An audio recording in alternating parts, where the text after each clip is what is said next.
It all began on a cold Halloween night, a night like any other for Emma, a girl who had grown comfortable with her solitude. Her one-bedroom apartment was her sanctuary, a place where everything had its place, where order reigned. The kitchen, the heart of her home, was spotless. No dirty dishes left in the sink, no crumbs on the counter. Every night, she made sure her space was perfect before retreating to bed. But that night was different. Emma had felt it as soon as the clock struck midnight. A cold draft whispered through the apartment, though no windows were open and the hairs on her neck stood on end. She shook off the feeling, attributing it to Halloween jitters and urban legends she'd overheard at work. Yet, something gnawed at her, a nagging thought, a creeping sensation she couldn't explain. The first time it happened, she had been in bed, scrolling mindlessly through her phone. The sound was subtle at first, a faint thunk that came from the kitchen. Emma froze, her heart skipping a beat. She strained to listen, but the apartment fell silent again, the only sound her own breath, ragged and uneven. She dismissed it, of course. What else could it have been? The building was old, the pipes often groaned at night. But the next morning, as she entered the kitchen to make coffee, she saw it on the cutting board, lying in perfect rows, were 3 freshly cut sandwiches. The bread was still warm, the slices pristine. They were neatly prepared, with precision, as if made by someone who had done this hundreds of times. But Emma lived alone. She stared at the sandwiches, her mind racing through impossible explanations. Had she forgotten making them? Was she sleepwalking? No, she was sure she hadn't. Her hands shook as she cleaned the kitchen, throwing the sandwiches in the trash, trying to rid herself of the unsettling feeling that crawled up her spine. But deep down, she knew something wasn't right. The next few nights were worse. Emma's dreams grew restless, filled with indistinct murmurs and fleeting shadows that slithered at the edge of her vision. Each time she woke, she found herself drenched in sweat, her heart pounding in her chest. The apartment felt colder now, even with the heat turned up, as though something unseen was draining the warmth from the air. The knocking started 3 nights later. At first, it was faint, almost rhythmic, like the gentle tapping of a spoon against a bowl. Emma ignored it, pulling the covers tighter around herself. But the sound persisted, growing louder, more insistent. Thunk, thunk, thunk. It echoed through the walls, vibrating through her bones. Her mind raced with possible explanations, neighbors, perhaps? Maybe the building was settling. But she knew it was coming from the kitchen. She could hear the unmistakable sound of a knife chopping against a wooden board, the crisp snap of a blade slicing through something soft. The fear that had once been a vague unease now gripped her like a vice. She lay frozen in bed, staring at the ceiling, too terrified to move. What if it was someone in her apartment? She wasn't sure what frightened her more, the thought of an intruder, or the possibility that whatever was making that sound wasn't human at all. The next morning, she found more food. This time, it wasn't sandwiches. On the stove sat a pot of perfectly simmered soup, the aroma of herbs and spices filling the room. It was as though someone had spent the night cooking in her kitchen, someone who wasn't there. The fear gnawed at her, growing stronger with each passing day. Emma no longer felt safe in her own home. She began to avoid the kitchen, leaving the lights on at night, but nothing seemed to stop the strange occurrences. The knocking persisted. The food kept appearing. Emma's fear was quickly turning into paranoia. She avoided the kitchen, refused to enter it unless absolutely necessary. But that didn't stop the sounds at night, the relentless knocking, the scraping of knives, the occasional soft laugh that sent shivers down her spine. She stopped sleeping, stopped eating, her nerves fraying with each passing day. Then came the night when everything changed. It was past midnight, the apartment bathed in the soft orange glow of the streetlights outside. Emma lay in bed, her eyes wide open, staring at the crack in the bedroom door. Her body was tense, every muscle coiled with fear. She heard it again. Thunk, thunk, thunk, the sound of chopping, steady and deliberate. But this time, something was different. The sound wasn't distant like before. It was louder, clearer, as though the source was no longer confined to the kitchen. The chopping continued, but now it was accompanied by something else, a faint creaking, like the slow, careful footsteps of someone creeping through the apartment. Emma's heart raced. She squeezed her eyes shut, pulling the blanket up to her chin, praying the sounds would stop. But they didn't.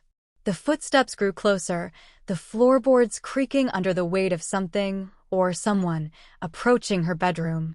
The door to her room slowly swung open with a groan. She held her breath, too terrified to move, too terrified to even scream.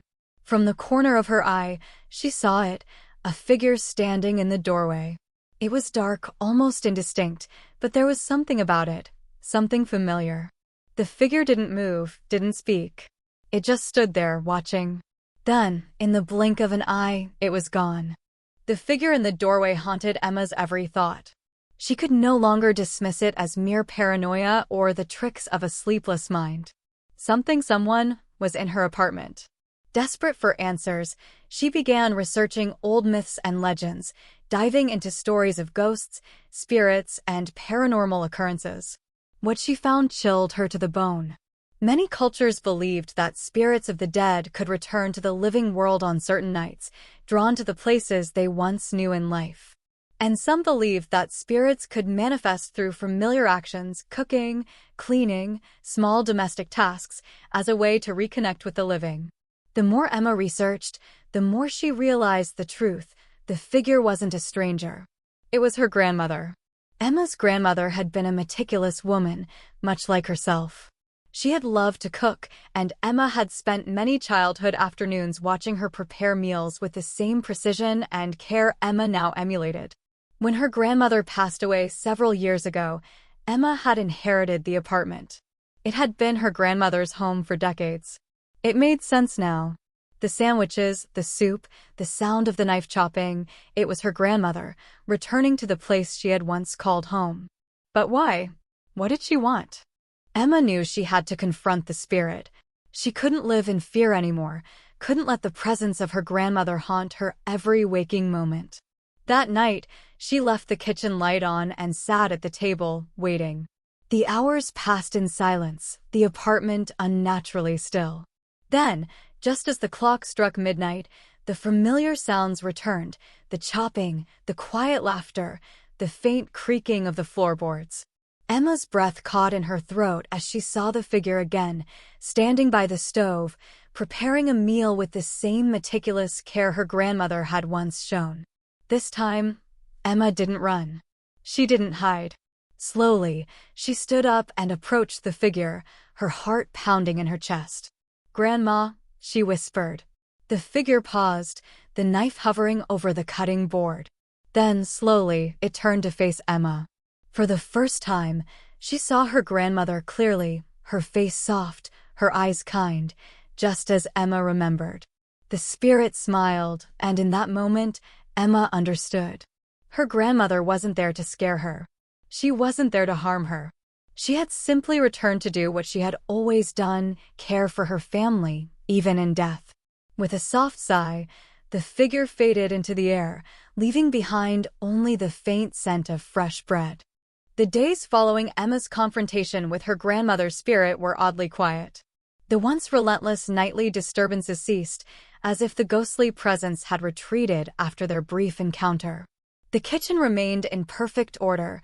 No more knocking, no more chopping, no more food mysteriously prepared.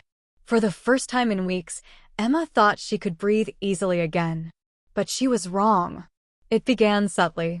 At first, it was a faint mark on the kitchen floor, a small, almost imperceptible burn, as if something hot had been dropped there and left its imprint. Emma noticed it one morning while sweeping. The mark wasn't there before, she was certain of that. It wasn't just some ordinary stain. It had an odd shape, almost like a symbol, something old, something ancient. That night, the dreams came back, vivid and unsettling. Emma found herself in a dark version of her kitchen, where everything was cast in shadow, and in the dim light of an unseen source, she could make out strange symbols etched into the walls and floor. They pulsed with an eerie, faint glow. In the dream, her grandmother was there too, but not the warm, smiling figure she had seen before. Her face was stern, her eyes hollow, her mouth moving in whispered words Emma couldn't understand. When she woke up, Emma knew it wasn't over. The presence wasn't just her grandmother. Something else had been unleashed, something much older, darker, and more dangerous. Disturbed by the dream and the strange mark on her floor, Emma began to dig deeper into her grandmother's past. Her memories of the woman were warm, baking cookies, telling stories, knitting in the living room.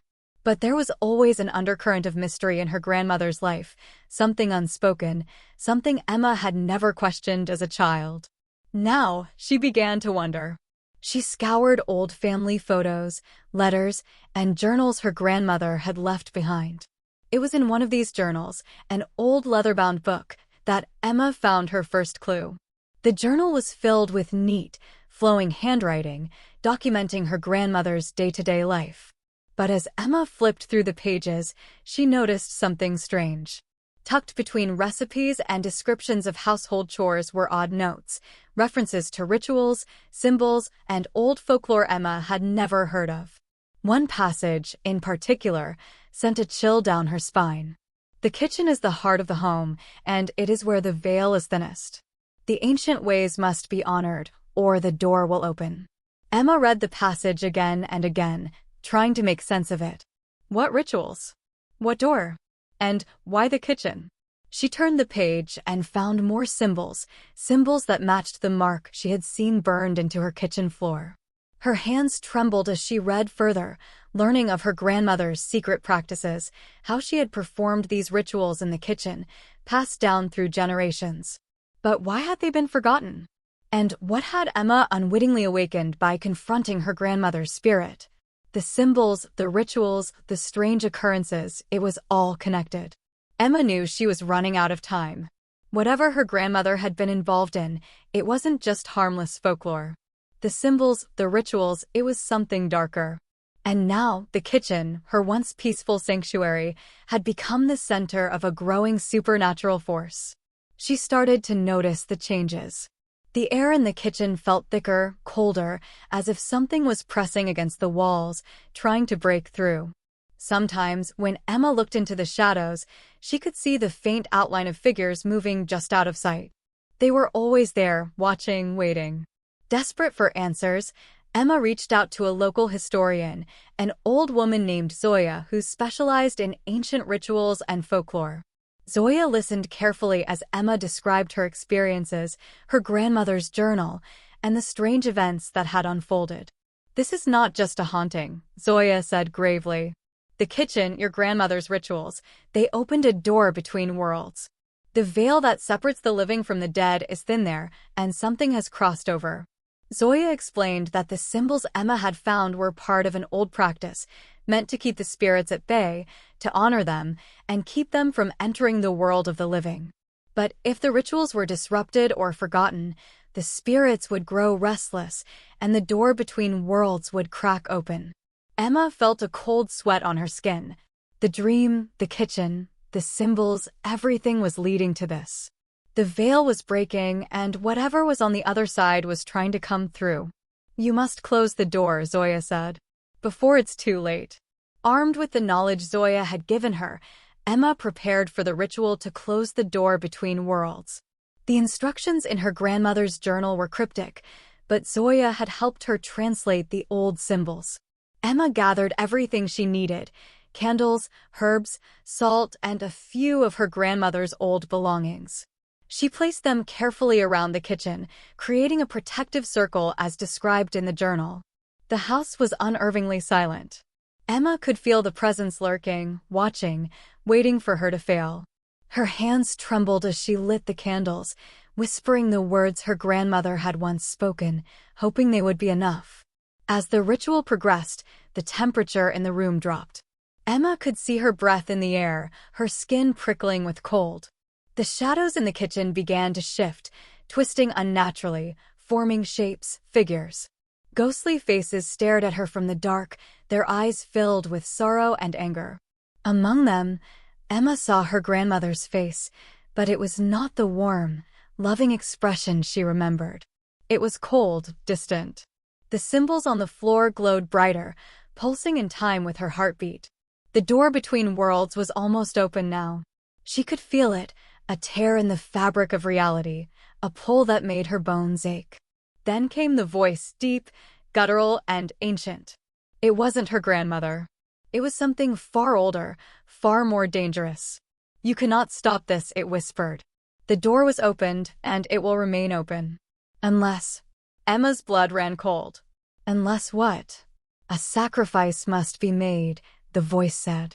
Her heart pounded in her chest as she realized what it wanted. The spirits wouldn't return without a price. Emma's grandmother had known this. The rituals had always been about balance, life and death, the living and the dead. The only way to close the door was to offer something of great personal value. But what could Emma sacrifice? What could possibly be enough? Emma knew what had to be done. Her grandmother's spirit had returned not to harm her, but to warn her. The rituals, the symbols, they were all meant to protect the family from the dark forces that had always lurked just beyond the veil. But in forgetting the old ways, Emma had inadvertently invited those forces in. With trembling hands, she reached into her grandmother's old chest, pulling out a locket, a small, gold pendant that had once belonged to her grandmother, passed down through generations of their family. It was more than just a piece of jewelry. It was a symbol of her lineage, of the connection between the living and the dead. The spirit in the kitchen watched as Emma placed the locket in the center of the circle. The air around her crackled with energy as she whispered the final words of the ritual. The room trembled, and for a moment, Emma thought the walls would collapse around her. Then, in an instant, the energy vanished. The kitchen fell silent, the temperature returning to normal. The ghostly figures faded, and the door between worlds slowly closed, sealing the veil once more. Emma collapsed to the floor, her body weak but her heart at peace. She had made the final offering. The spirits were at rest, and the kitchen, her home, was safe again. But as she stood up, she glanced at the locket one last time. It shimmered faintly, as though some small part of the spirit world still lingered, watching over her.